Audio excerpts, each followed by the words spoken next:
The Accidental Entrepreneur is brought to you with the help of our sponsor, AWeber, the world's leading small business email marketing and automation service provider. Since 1998, AWeber has helped more than 1 million small businesses and entrepreneurs through its suite of web-based email marketing, automation tools, and education. AWeber, the best option when it comes to marketing your business. The podcast is also brought to you by the Alternative Board. Since 1989, the Alternative Board, or TAB, has been one of the leading peer advisory and business coaching organizations for independent business owners and CEOs across the world. By facilitating peer advisory boards, private one-on-one coaching, and strategic planning services, TAB helps business owners improve their businesses in ways that change their lives. And be sure to check out our affiliate sponsor, One of One Productions, the New Jersey-based podcast studio that produces and edits both audio and video podcasts. They sell equipment for the avid podcaster and have even created a guesting kit exclusively for our listeners. And be sure to support the podcast by ordering some logo merchandise from our online store. Listen to all of our sponsors' commercials later in this episode and follow their links in the show notes to learn more about their products and services. All right. Hello and welcome to another episode of the podcast. Always another great guest. You're going to meet Daniel in a minute. He is a successful entrepreneur, as always, a best-selling author, and a buddy of mine who's a podcast host. So I always love having guys on who are podcast hosts. So we live in the same world. If you are listening on your favorite directory, be sure to leave us a 5-star review if you can. You can't do it on all the directories, but wherever you're listening, hopefully you can. If you're watching us on YouTube, be sure to subscribe, hit the like button, ring some bells and whistles, whatever it takes to support the podcast so we can keep bringing great guests like we have today. So let's get on with the show. The information provided in these episodes is for entertainment purposes only. It is not a guarantee of success or to be construed as advice of any kind. You should always seek advice from local licensed professionals before making any decisions. The dictionary defines an entrepreneur as a person who organizes and manages any enterprise, especially a business, usually with considerable initiative and risk. People often start a business without much choice, perhaps due to a job loss or just being dissatisfied at work, and they come up with an idea they just know can be successful. They become entrepreneurs by accident. That is to say, their success or failure happens by accident, not with intention. My name is Mitch Beinhacker. I'm a corporate attorney and a business advisor. You're listening to The Accidental Entrepreneur, my podcast about how to achieve success on purpose, not by accident. Join me along with our monthly guests where we share our knowledge and help you get a hold of your business. And now on to today's episode. All right. So, Daniel, thanks for your patience as you help me not have to edit my videos so we can play that while we're talking. And, Daniel, your last name's Mangena? Yes, it's Mangena, yeah. Mangena, got it. Okay, cool. So I appreciate you coming on. I can't for the life of me figure out how we connected. Maybe through a book. I can't remember either. Maybe, yeah, I something can't like remember that. either. Yeah, maybe. Yeah. But you got a great background and everything. So maybe we can start with, your background in entrepreneurship, because I know you have a lot of success, especially when you were young, and you kind of evolved into what you're doing now to share, to help other people like I'm doing and everybody's doing. So maybe you can go back with that type of stuff. Sure thing. And I'd also like to caveat that a lot of success and also a lot of failure, which has supported me being able to help other people. Yeah. I was watching a clip yesterday, I think it was Neil Donald Walsh, that basically said, you can't have the things that you don't want in the space of the things that you do want, or the things that you do want couldn't be there, because everything has to be in balance. Right. And so we can't have success without failure, and we can't have failure without success. Even if you succeed to start, you're just waiting for something to go wrong because you're not learning anything. You learn more from the failures. It's just, you're right. It's the yin and yang, the whole type of thing. Agreed. But yeah, I've actually always pretty much been an entrepreneur. I remember I was the car washing kid. I was the breakfast in bed kid. I was, when we're going on holiday, going to the flea market and see what I can bring back to sell for a profit kid.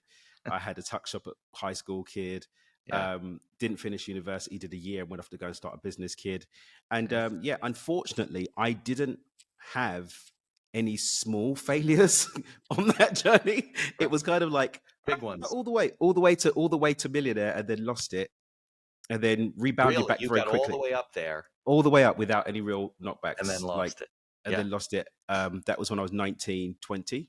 Okay. What Then was the business? Was it just multiple things or? yeah, multiple things. I kind of basically had a little conglomerate. I was Okay. importing and exporting. I discovered trade finance back then, Okay. which ended up being the backbone to the consulting that I did after that, really up until today. And Okay. used trade finance to do like shipping containers of orange juice and containers of Wow. coffee beans and And how stuff. old And were you at this point? 19, 20 Oh, you're young. And where were you? Were you in the in States or were London. you? No, I was in You're in London, born and London. raised in Okay. East London. Yeah, born and raised in Okay. East London. Got it. Um, Unfortunately, didn't have any of the licenses that I needed for Right. 90% of the Oops. business activities. So that was quickly seized and gone. Yeah. But I was unfazed. I was unfazed by that. And doggedly went off and sort of created again. And within about a year and a half, I was a millionaire again. But the second time, everything got stolen because I tried to be clever and put everything in different people's names. Because, I'm going to put it To in people's avoid, names. right, tax Yeah, planning, let's call it, all of the right? Yeah. things. And yeah, that all got stolen. So that took me to quite a big hit, Mitch, Right. because up until that time, I'd quite arrogantly believed that I knew everything because Right. I Well, hadn't you're had any 19. hits. When you're 19, Yeah. you believe you know everything. There's no question I about thought I it. was invincible, right? Right. And so, you know, having starkly to face a second big loss, um, didn't really do very well with it, ended up in a very, very dark place. And Yeah. climbing out of that over the years to come is kind of what became the foundation for what I'm able to share with people now. Because a lot of the personal development stuff that supported me in creating that early success. I mean, I was reading books like Think and Grow Rich when I was 16 years Sure. old. I Yeah. read Psycho-Cybernetics when I was 17. I was Yeah. reading like Joe Carbo, Wallace D. Wattles and stuff as a teenager. And that all Right. supported creating. But, as well as I do, the theory doesn't matter as much as the practical experience. And you're not Much going to get more that on so, your yeah. own. And Right. You can get unfortunately, I all had to learn that the motivated hard and way. stuff, but until you really do it. Yeah, Yeah. exactly. Yeah, Exactly. absolutely. Hmm. Absolutely. Well, I think a lot of people, hopefully they work with you, they listen to you, they listen to me and all these things that go on and they make the smaller mistakes. You're always going Hmm. to make mistakes, right? You can't avoid Hmm. them all, but Hmm. yeah, the big ones you really, some people don't bounce back, right? Hmm. They go in a dark place, they don't come out of that dark Hmm. place. Hmm. But so Yeah. that was what, like mid-20s by then? Yeah, I was mid-20s by then, about 23, I think, by the time I'd lost everything the second time, 23, 24. And then Yeah. it took me, I want to say it took me 3 or 4 years to really get out of a funky place. Um, and then, yeah, it's been kind of plain sailing since then, as far as plain sailing can go in the life of an entrepreneur. But Right. certainly the lessons from those hits have been a big part of my journey and staying on track going forward. Right. And it wasn't like you could go and with your degree and go get a job. You said you didn't finish university. No, although I did do another year of the degree, remote Okay. learning, and then I was like, screw this, I'm not going to go and get a job. Let me go and get paid Yeah, instead. that's the irony of life. There's no connection between success and education. Like some people are Hmm. educated very successful, some people Hmm. are not very successful, and the opposite's true too. People go to Hmm. university, they get all these degrees, and they amount to Hmm. nothing. What do they In say? our opinion. The people that are A players at university and education end up working for the people that are like B, C, and D players because they're the mavericks that actually go and build industry, right? Right, So exactly. It's just a different personality, right? yeah, Exactly. and there's nothing wrong with that. I mean, I'm definitely Yeah. one that does. I'm really against job shaming. I think it's important that we understand that not everybody's built to be an entrepreneur. Right. And some people are calling themselves entrepreneur and actually just self-employed. And I think it's important to recognize the role that we all play in creating value as value creators, as the head of an industry, of the creative industry, or as a supporter of an industry. And I think it's also important that we as entrepreneurs really honor, respect, and really give credit and value to the people that support us being able to bring our dreams to life. Yeah, big time. I think Mm. that's very telling statement, and I think it's good. And I also think that business owners need to be, like you said, kind of honest with themselves. Like there's plenty of people I meet, and maybe they shouldn't be in business for themselves. Or they shouldn't be a partner, they shouldn't be doing it on their own. Everybody thinks Exactly. nowadays it's like this rush to become an entrepreneur and Mm. to build your own business. And look, a lot of it's from the pandemic, right? We learned that we should have our quality of life should be different than just commuting every day. And especially, I don't know what it's like in the UK, but in the States, as opposed to a good portion of Europe, we don't work to live. We live to work. And Mm. I think a lot of people woke up and during the pandemic said, what am I doing? Mm-hmm. But having said that, you're right. There's people that should be working for other people and Yeah. they're very good at it and they're good Mhm. support people and they follow what they're supposed to be doing. And there's people that can run the companies. Yeah. And even if you're an entrepreneur, as your business grows, I'm sure you're going to share stories. sometimes you grew out of that. Maybe you're not the right guy to run your company anymore, and you got to find the right skills. But some of that comes with being honest with yourself, right? Agreed. Yeah, I think it's important, and that honesty, I think, will always lead to more success in the long run, and also more fulfillment. Because Yeah. no, I've met far too many people that thought that the road that they were on was the road that they were going to be on, or that they were supposed to be on. Yeah. And actually, when given the cold light of reflection, like times of being locked in your house during the pandemic, or when something happens to you, like a health issue or a loved one, then you see the reality of the fact that, oh, maybe I'm not really living in alignment with my truth. Right. Absolutely. Okay. So what did you do? So you lost, basically rebuilt the same business, right? And then No, made different business. Actually, I went into what I did next time was, so the way that it happened was, the second million though was basically the same business. You just made not it was no, totally completely business? completely different. Oh, Yeah, yeah. okay. I was really in fear factor about not having my paperwork together, so I stayed away from anything that needed any kind of licensing. Now, what ended up happening was someone came along, and it was a mate of mine, and he had this idea, and he said, "Look, I need to pick your brain. I'll pay you £1,000 to pick your brain for an hour." Okay. I said, That's a "Okay." lot. That's more than I charge. I was like, "Okay." Yeah. And so he came, he paid me the money. I helped him with his idea. His idea went on to make him a couple $100,000 or something stupid like that. I can't remember what Mish did. But then I realized, hang on a minute, people will pay me for my brain. Yeah. And so what I started doing from there was finding other people that would pay me for my brain. But I didn't try to get paid by the hour, Mitch. That's not what I tried to do, because that's a job. Instead, I looked for people that would give me a stake in their business or a stake in their project in exchange for my brain. Okay.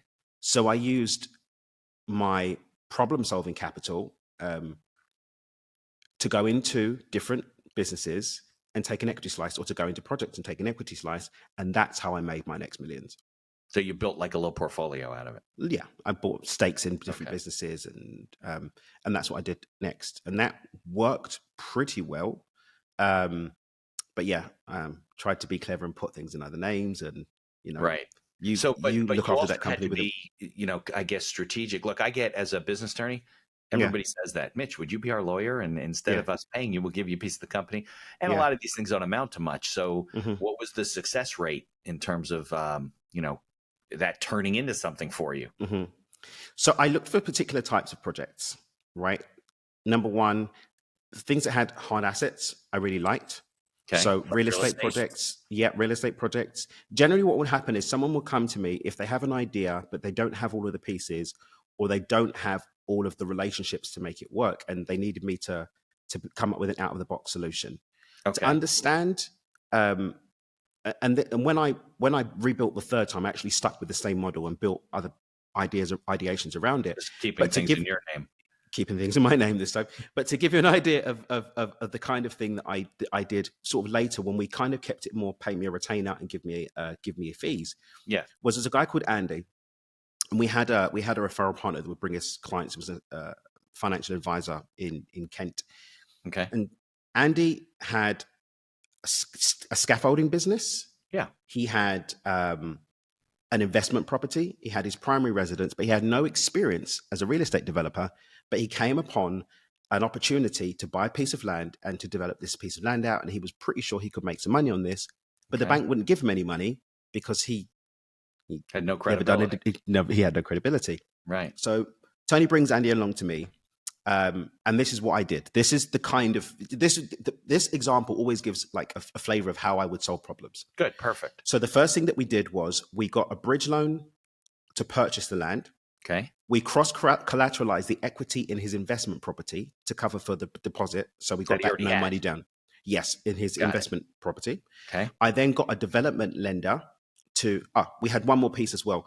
There was a shortfall. I got an asset loan on the metal in his scaffolding business to plug the last piece of the gap. Like a loan on inventory is not the right word. On equipment, basically. Yes, an equipment loan. It's basically like an equipment loan. So we've got those pieces. And then I had, there's a couple of lenders in the UK that will give you development funding so long as you own the site. They'll give you 70% of the GDP, of the gross finished value of the development, so long as you own the land.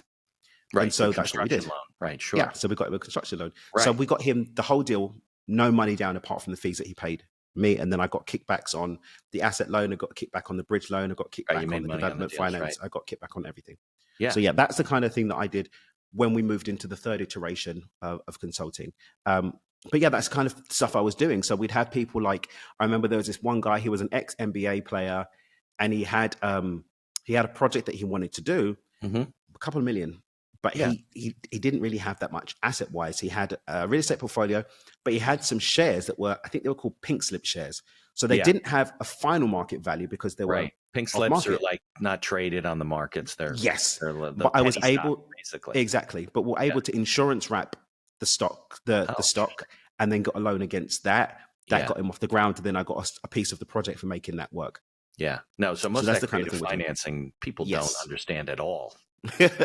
No, there's always a way to do a deal because you Yeah. recognize the asset and what you can collateralize and Hmm. who will do this, and you got to pay more for this, but you can get it and this and that. Hmm. Yeah, no, those are skills that people do not have. They don't, I want to do this. Well, I would say, look, there's a way. Let's just figure it out. All these different parts. And I guess Exactly. once you learned what he had and what his situation was, you can be creative about it. Yeah. And sometimes I'm not the person to find the way, but when I Yeah. can find the way, then we see what we can do. Now, you're still young at this point, right? So Yeah. where did you get the experience how'd you figure all this stuff out? You weren't in banking, you weren't in I finance. wasn't in banking. But I was in problem solving. And so basically what happened is I found out when I was 27 years old that I had Asperger's. So I didn't actually know that I was on the autistic spectrum.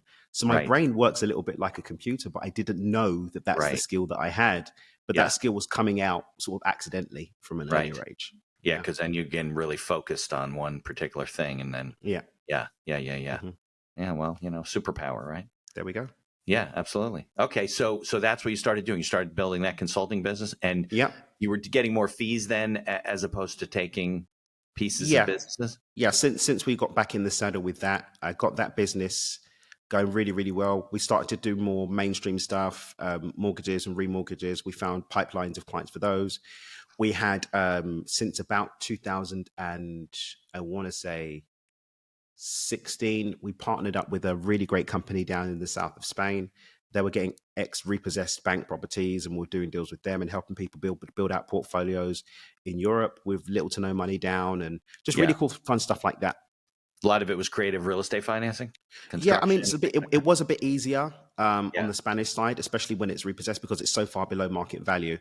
We can Yeah. go in and do pretty decent deals. Not as much now, but I was speaking to Felix a week and a half ago, Mhm. and with the way that the markets are going now and the economy is going right now, we should be seeing exciting deals coming up in the next couple of years again. In where are you in Different Spain? parts of Europe. Yeah, different parts of Europe. Yeah. So you're doing business all over the Yeah, we look for where the dollars, the euros, and the pound notes are, and we see if we can't exchange some value, right? Right. Yeah. Well, there's another arbitrage there, right, between Yeah. the currencies. Hmm. Yeah. Very, very good. So that's what you kind of stuck with this whole time? Well, up until February 2018, when I actually took a break from all of this and went really deep into sharing my life story and sharing what really saved my life, coming out of the darkness. And I did that exclusively for, I want to say, about a year and a half, 2 years, quite exclusively. And then I had no intention of making a business out of it. I kind of walked away from what I was doing before, quite intent on just sort of showing the work that I was doing. And then I had a conversation with a friend of mine who just had a very, very tasty 9-figure exit. And he came to an event that I was hosting in California, and he was dropping me somewhere afterwards. And he said, Dan, if you kind of opened up the doors and allowed the abundance to come in, you could probably help a lot more people. I was like, oh yeah, because up until that time, people wanted me to coach them, and I was like, I don't want to be a coach. I don't want to do any of that stuff. Right. I'm just kind of enjoying sharing the work. But I opened up the doors. We got that business to 6 figures in 4.5 months. That's now been doing 7 figures a year since 2020. That personal development business. And one of the So a things lot that of kind it's of individual coaching versus group stuff, or no? more one to many. We've got Yeah. some services that we do mainly around work I do with Money DNA. I do VIP days, VIP weekends, which Like is my mastermind personal. type of things. Yeah, some mastermindy stuff. We did a couple of years. We did a mastermind. We haven't got a mastermind at the moment. We're planning on maybe doing one next year. Okay. And now we're doing kind of a lot of, like I said, one to many and more group, higher ticket group stuff. And then we've got a membership program, which is just $100 a month. So all the kind of little programs that I've done over the years, we put them in there, and people can go and grab them. Yeah, so people can get hold of it. So I'm not sort of just in person now. Still, yeah. I mean, traveling now, or not? A lot of it's virtual. I want to 2018, 19, and the first little bit of 2020. Yes. Pandemic comes along.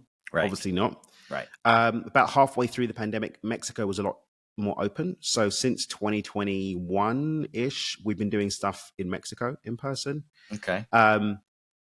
Which has been great. You know, we rent the hotel out, you know, come down, we get a room block, people come in and do the thing. These are Mexican business owners, people? Oh, no, people coming in from all over the world.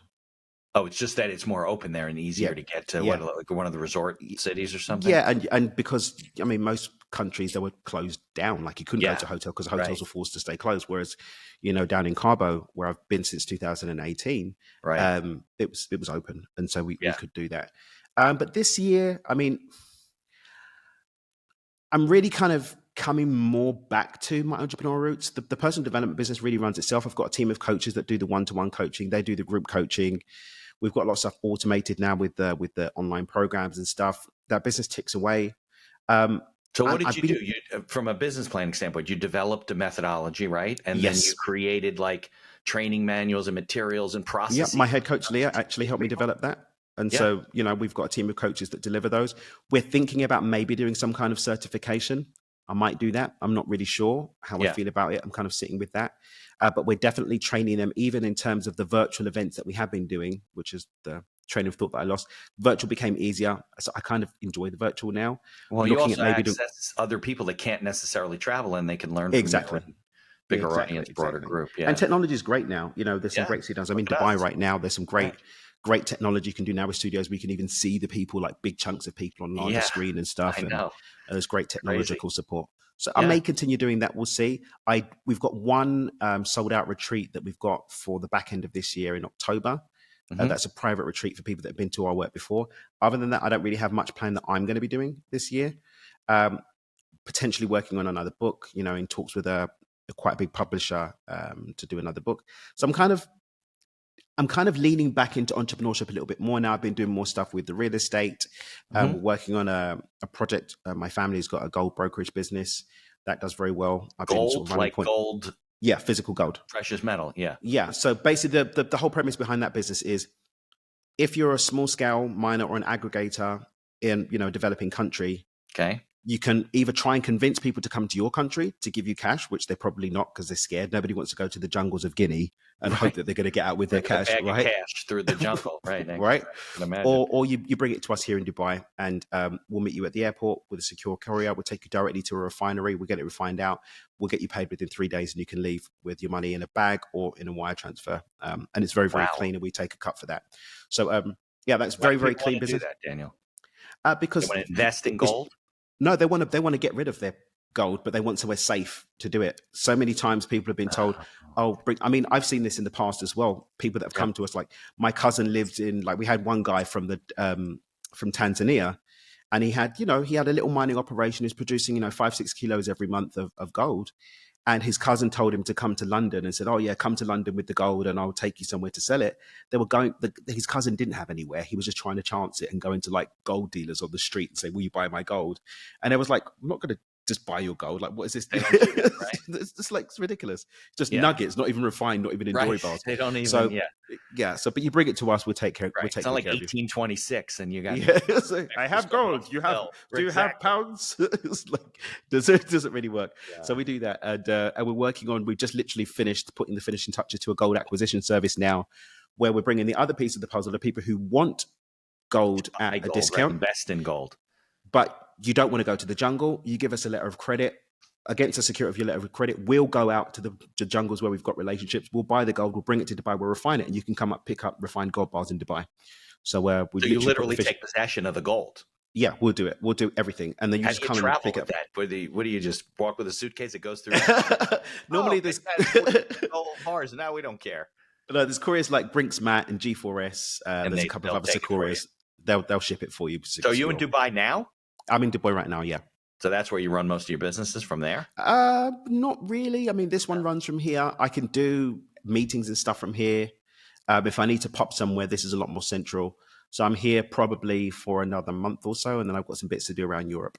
So where is your residence? I've got residency permit for here. Yeah. Obviously UK citizen, British passport holder, and I've also got permanent residency in Mexico. So Oh boy, you're all over the place. Yeah. I hear Dubai is a crazy city. Like It's fun. the wealth It's fun. and the buildings. I've been and coming the here 20 years. The first time I came here, they were still making the palm. I actually saw them Yeah, spitting there's the nothing sand out. there, right? Yeah, it was wild. But Right, yeah. those islands, the underwater ones. Yeah. Yeah, It's a lot crazy of fun. stuff. Yeah, I got to get there someday.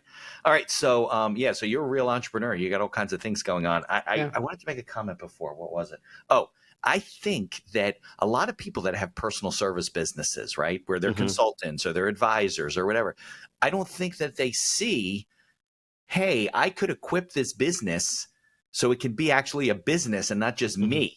And you obviously saw that very early on and probably worked very hard to build out the system so you don't have to be the guy, right, who has to go to every event and talk to everybody. And, you're on the video screen and everybody wants to see Tony Robbins, but very few people get to work with him. They've still got the million. But, I think the difference between me and maybe a lot of people that have done that is, especially with consultants, normally, if you think about it, consultants normally have come from the professional arena. And then they look to leverage their skills and experience into consulting, right? Or they come from like a public service job, whatever. Then they go and work and do some consulting. Right. Very few people come at it as an entrepreneur. I didn't come wanting to be a coach or a consultant. Right. I was an entrepreneur. That this was, and initially it was a way for me to get paid, right? And so I took entrepreneurial experience and entrepreneurial skills and used this as a medium to exchange value to create my money versus I have a job mentality. Let me make a new job with that same mentality. Well, that's what I think it is. It's a mentality. If I'm coming out of corporate for 40 years, I have a lot of experience, but I can take that experience and create intellectual capital and property and use that and start people working. People have done it. It just doesn't happen very often. And these guys end up, what do you do in 20 years if you're now a consultant solo? There's no exit strategy, right? And that's when I'm working with people, especially people that, they do come and do like a VIP day or VIP weekend with me, and we're remapping their business and, getting them to where they want to go. For me, the next level of your business always includes you on the business and not in the business. Always. Right. Because then you're just an employee, like you said before. Yeah, you're just an employee, like self-employed. And also, what's the exit strategy? Some people really enjoy what they do. I enjoy the entrepreneurial exploits that I do. But I've set myself up so that in terms of my living needs, I have enough passive income that if I didn't want to do anything, I wouldn't live the same standard of life. No, but it's choice and freedom, right? But I could live a decent life. And so I think that's an important part of the way that I like to approach working with people. It's really understanding you are just an employee unless you have something you can take a break from. So how can we set this up that we can take a break from it? And B, what's the exit strategy for it? Do you want to be doing this forever? Does it have an exit? And if it doesn't have an exit, are you okay with that? Or do we need to start looking at an exit strategy that doesn't include this business, whether it's building a real estate portfolio, investing in other companies, getting assets that are going to be able to generate income on the side that can build up. I think that's really, really important. Yeah, I have the same problem. Look, as a lawyer, even ethically, I can't just have people doing work for me unless they're lawyers. They have to be licensed and, some of the stuff they do. And some people work with me. And I used to have a bigger firm and I said, I didn't want to do this. And I don't want another employee in my life, So, but I deal with that challenge. I'm building the firm and deciding, okay, well, where do I go from here? How do I get to the point, like you said, where I can be less hands-on? And I also have problems like, you can only practice where you're admitted. Right. So I do a lot of federal tax strategies and tax planning that I can do all over as long as they have local counsel. But for the most part, it's, it's the one profession where so I would deal with that issue. Attorneys do that. They build a practice. What do they do? Now they're 90 years old. They got all these clients and they get this, so you got to kind of keep that in mind. But why don't we do this? Because I'd love to get into, advice for people and the things that you teach, without giving away the farm, but I'm happy to give away the farm. Like that. Yeah, there's nothing that's going to affect you, right? So let's take a commercial break. It's like 2 minutes, and then we'll come back so we can give some props to the people that are paying me. So 100%. All right, sounds good. Right. Here's a word from our sponsors. Looking to market and grow your business? Or perhaps you're just getting started and want to hit the ground running? AWeber is the best choice for online email marketing and automation of your business. From maintaining a subscriber list to drip campaigns and landing pages, AWeber gives you tools and integrations that make marketing easy and fun. As our partner and sponsor, we use all their tools to promote the podcast and market our law firm.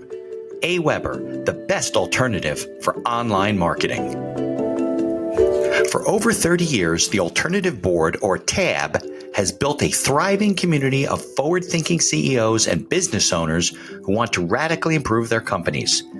Through unique combinations of one-on-one business coaching, participation in monthly TAB board meetings with other non-competing owners, a suite of strategic tools, and customized strategic planning workshops, TAB membership can deliver greater strength to your business and a better work-life balance for you and your family. All packaged in a streamlined and affordable service that the people at TAB invite you to try risk-free.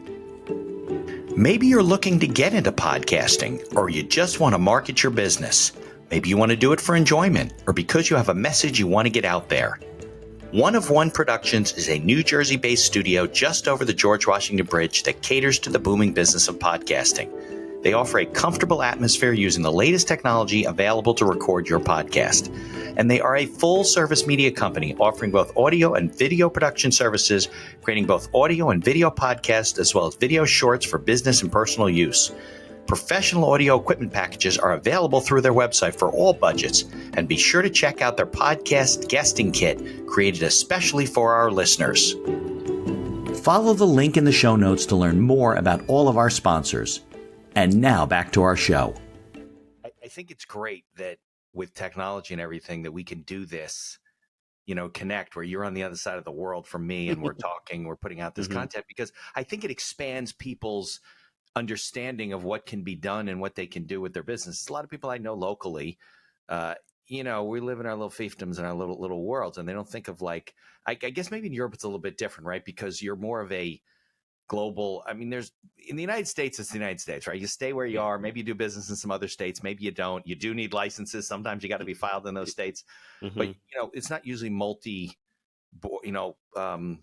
countries. And maybe it's Canada, maybe Mexico, but we got some water in between you and me. So I think that when people see, hey, you can do this in Dubai and UK, and, you're doing business in Spain.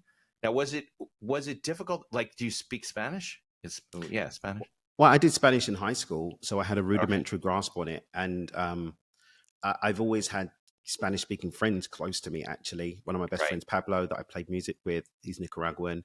In my third iteration of the consulting company, Alex, one of my consultants, was Colombian, so I got to speak with him. And so, coming out to Mexico, I had a grasp. I was thrown in the thick of it when I first moved to Mexico. I was living in a part of Mexico where there weren't many English speakers, and so I really had to be on my P's and Q's.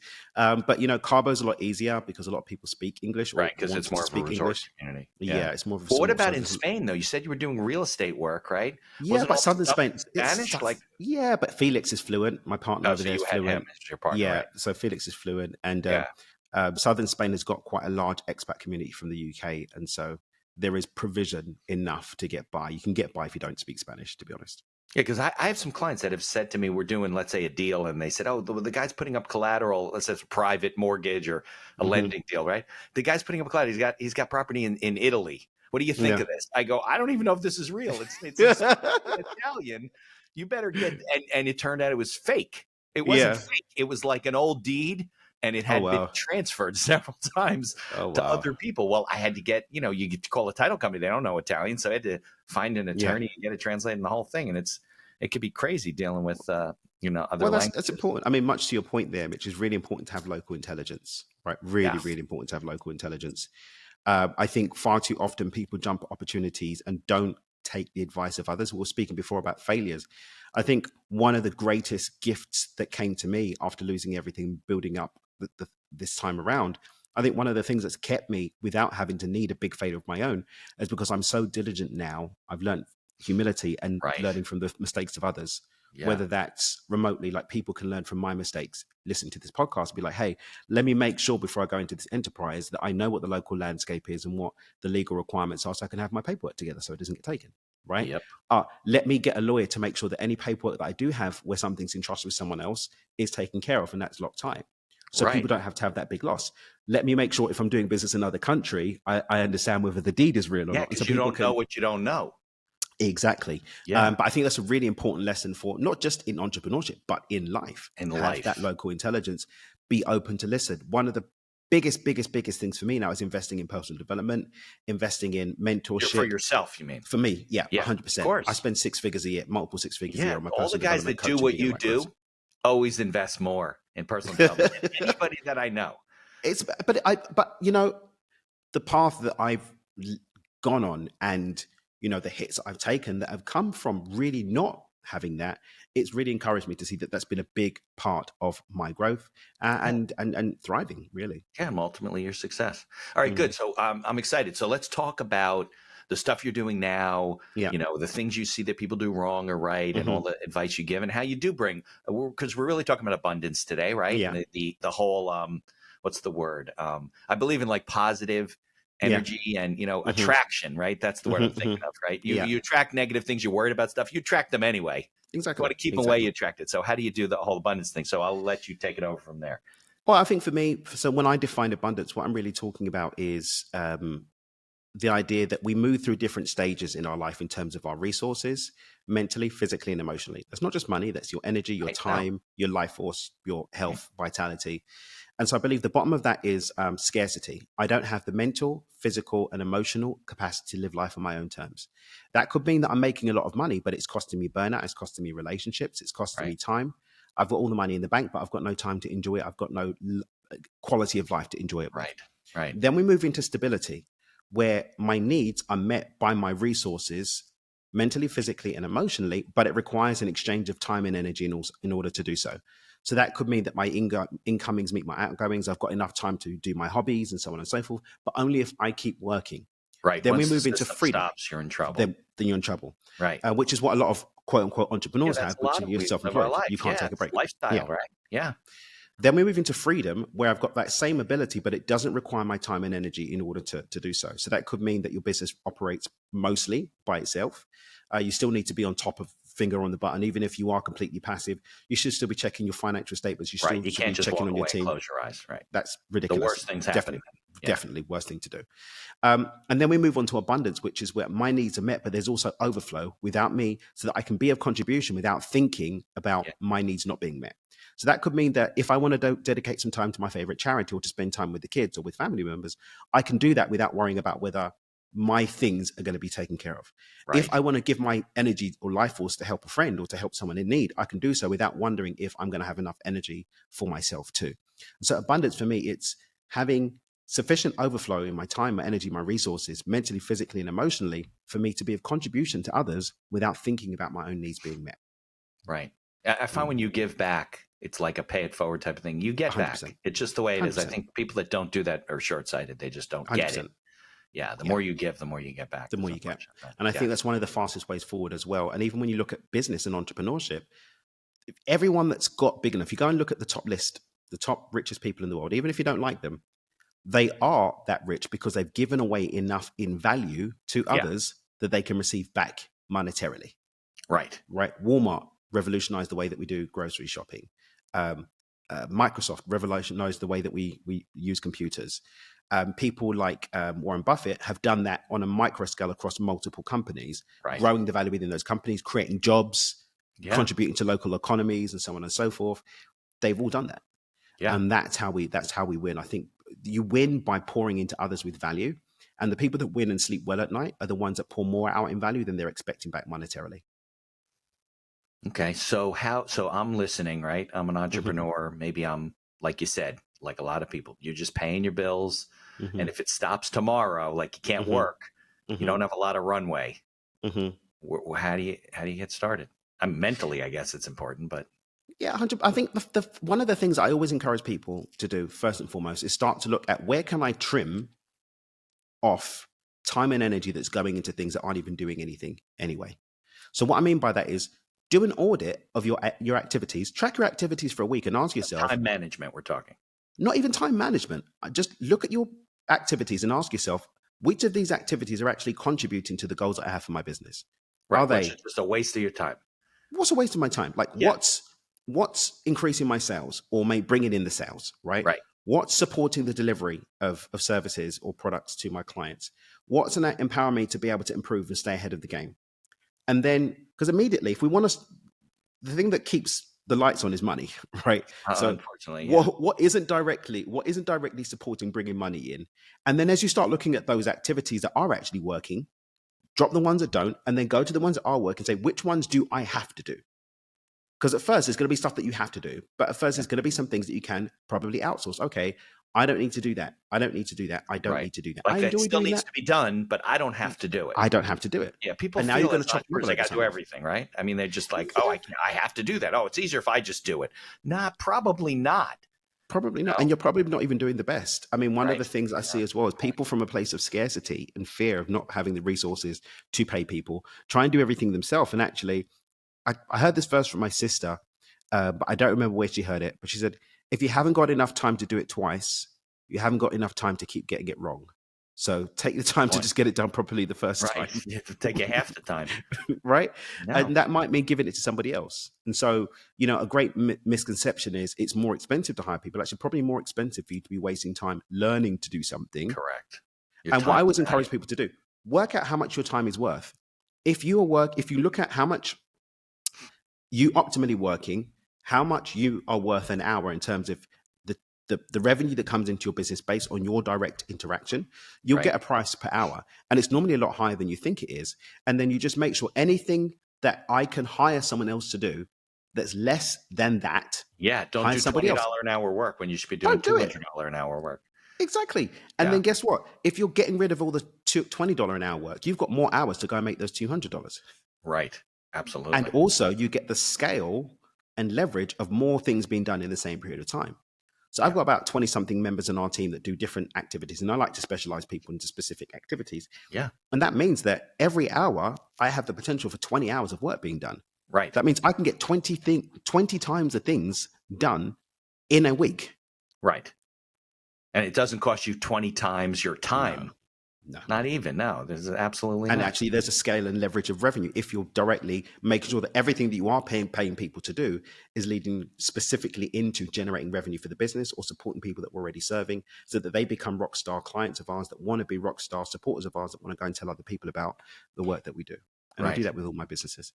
Yeah, I can't tell you how many business plans I review. So somebody comes to me, they have a business idea, local, small, whatever. I go, all right, well, you got to do the work, right? You got to write a business plan. It doesn't have to be something out of, the university with graphs and charts. It can be one page if you want. But Yeah. you got to work through those issues. And then they come back to me and they have people that need to work in the business. I go, well, where are you?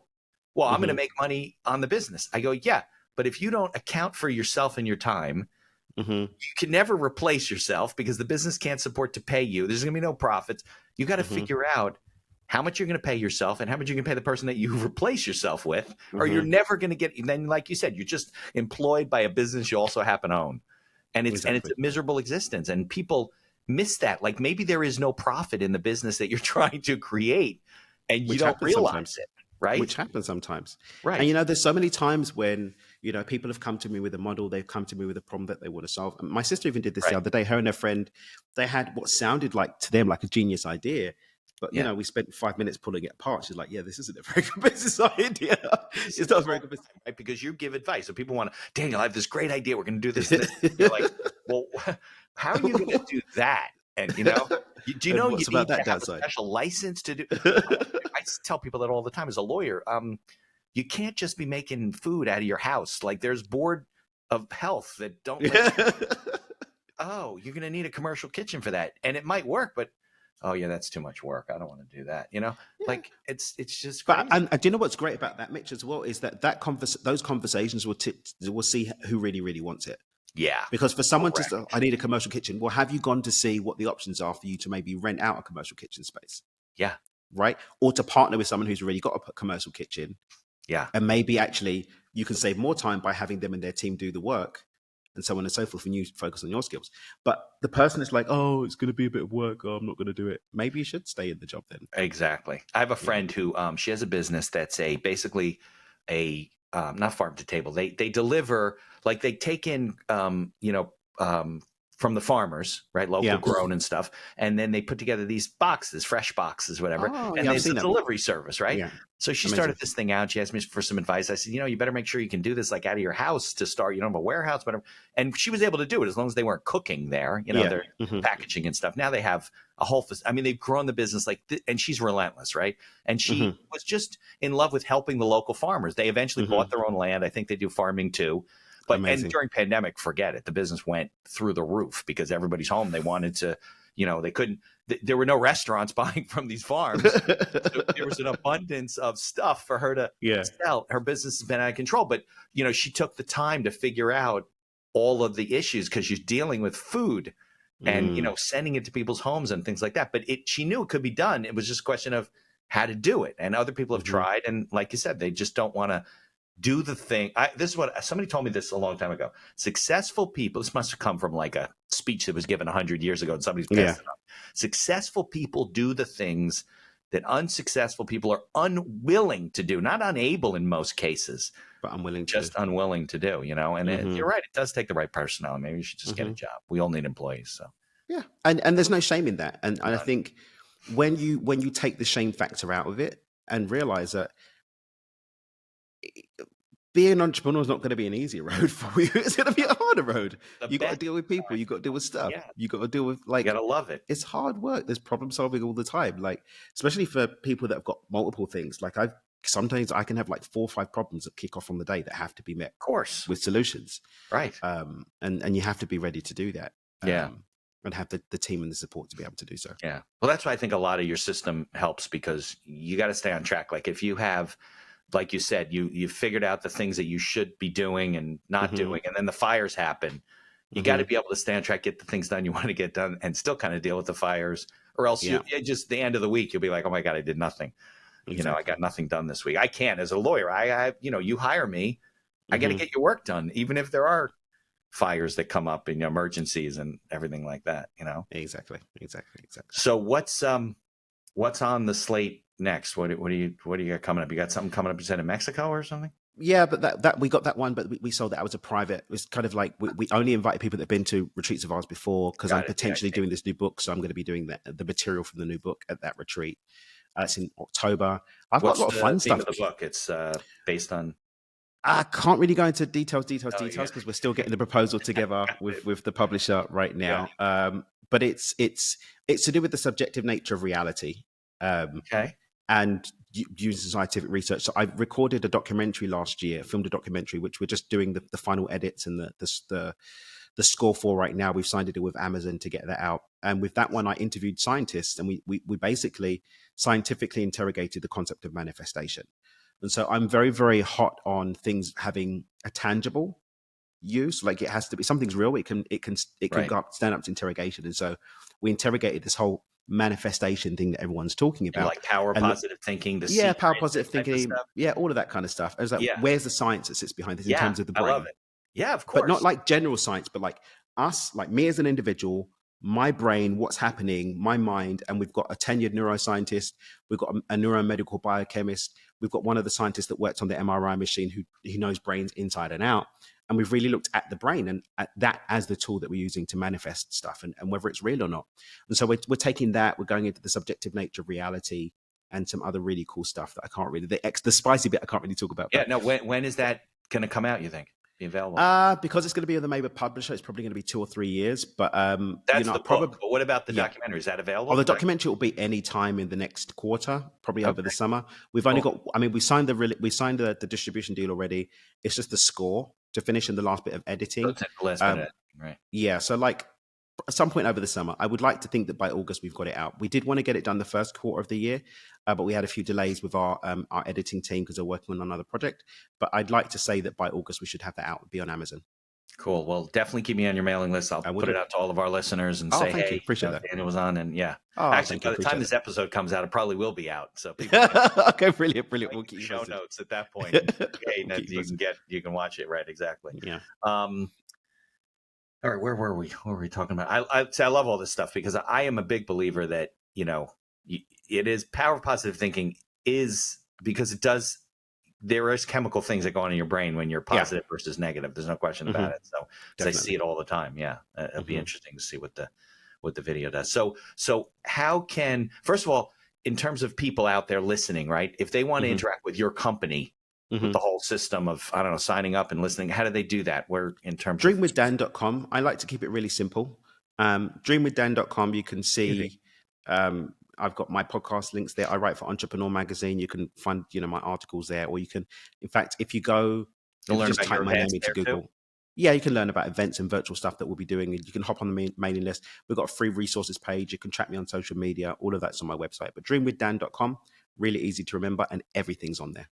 And what you mentioned, there's a subscription service, like $100 a month. What do they get for that? For abundanceuniversity.com. Every single program that I've done pretty much is available on there.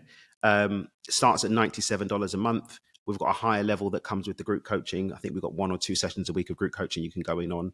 And yeah, so everything to do with mindset, abundance. My earlier programs like Micro to Millions, it takes you from 0 to million in 14 steps, following our very signature step-by-step program. Stuff that we've created around Money DNA, which helps entrepreneurs dial in to their natural flow of abundance. Really cool stuff on there, lots and lots. And I'm adding to it all the time as well. So the reason why I started abundanceuniversity.com really was as we focused as a business more on the higher ticket stuff, I wanted accessible material that people can actually get something from, number one. Right. Personal development businesses, they don't really work on low ticket stuff. And for the team that I have, but those are the people that need the help the most, though. Yeah, exactly. Right. But the team that I've got that enables me to pump out content on every single platform pretty much every day, I can't do that selling $100 programs. It doesn't make sense. You got acquire client. So we stick with the high ticket stuff, but then we've got this, which we don't really do from a profiting perspective. It is really just there to help people, but it doesn't really work unless you're exchanging some value. And so we've got that there available. Right. But I sometimes have ideas for programs. I've got a 30-day program I'm working on at the moment. I'm really excited about 30 Days to Abundance, and I'll make it available on the platform. So rather than needing to go out and do a whole new marketing campaign or any of all the things, I can just chuck it on the platform. So, and also, and the other thing as well is that I'm a member of Jack Canfield's Transformational Leadership Council and a few other really cool communities. And over this summer, he's a chicken soup guy, right? Yeah, chicken soup guy. Yeah. So yeah, he's a really, really cool cat. But I'm part of a few really cool communities of amazing thought leaders of the highest caliber, and we're doing some negotiations right now to get some of them to drop some of their entry-level programs into the membership as well. And so we're going to have not just my material, but other people's material that you can use to improve your life for just $100 a month. Very good. All right. Well, people should definitely check it out. We'll put links in the show notes. What about also the podcast that you host? What's going on with that? Yeah, so we've got Do It With Dan, which is kind of like me having cool conversations like this with interesting people. I just have fun with that. And then Beyond Success is really catered towards entrepreneurs. So it's really based around my Money DNA work and really helping people to be more abundant in their business. So we have had a lot of guests. We're not doing so many at the moment. Just really core material to get people into a space of abundance with what they're creating in their business. And that's on Amazon, Google, all Apple, of the places. All but again, on the website, click podcast at the top, there. Give the links. Everything's there. Yeah. Well, I mean, you have to have an organization. You're so busy. You got so much stuff going on. Really, you can never get to the level on your own, just cranking out videos. And the thing as well is, we're doing this one on a Friday. Ordinarily, I only work Tuesday, Wednesday, Thursday. This is the only work thing I've done today. A nice life. Yeah. So Friday's normally self-care. Like that. Yeah. Friday, I normally do self-care. Like I'll head up to the spa. Right. I'm going tomorrow instead. Today, I just kind of hung out. And then Mondays, I do a lot of personal development. I'll do more reading. I'll do courses. I'll catch up with people that I'm being coached by on a Monday. And then I work Tuesday, Wednesday, Thursday. Yeah. No, look, your week is a choice, right? I only really do the podcasting on Friday. I used to be all over the map. People be, can you talk to me here? I don't do that. Mondays, I do the same thing. I do marketing. I do bookkeeping. I keep it open. There's always somebody who needs me. But why can't you control your calendar? Exactly. So I'm sorry, I'm not available, man. I do it this way, but I appreciate coming on, making time for me. And I didn't realize I was cutting. I was really excited. I enjoyed our initial calls. Like, let's do it on the Friday. So yeah, all right, cool. Yeah. All right, well, Dan, I can't thank you enough for spending time with me and sharing your ideas. And I hope that people will, definitely reach out to you because you got to change the world one person at a time. I think, right? Yeah, and have fun doing it. All right. Well, enjoy the rest of the weekend at the spa. Or thank you. You too. I'll try. All right. We'll do the closing credits and then we'll talk a little bit more. Thank you for listening to this episode of The Accidental Entrepreneur. Opening and closing music written and performed by Howie Moskovich and made to order music. For information about Howie and his music services, please follow the link in our show notes. If you like the podcast, please tell others about us. You can find us on Apple Podcasts, on Amazon Music, Spotify, Google Podcasts, and most of the other podcast directories. If you like what you hear, please leave us a 5-star review and feel free to share our episodes on social media. If you have any questions or comments, ideas for the show, or you'd even like to appear as a guest, reach out to us by email at info@beinackerlaw.com. The Accidental Entrepreneur is hosted by Mitch Beinacker and produced by Beinacker Law. If you'd like to learn more about our business and legal services, you can find us on social media or visit our website at beinackerlaw.com. Thanks for listening, and be sure to subscribe to our feed to be notified of all future episodes.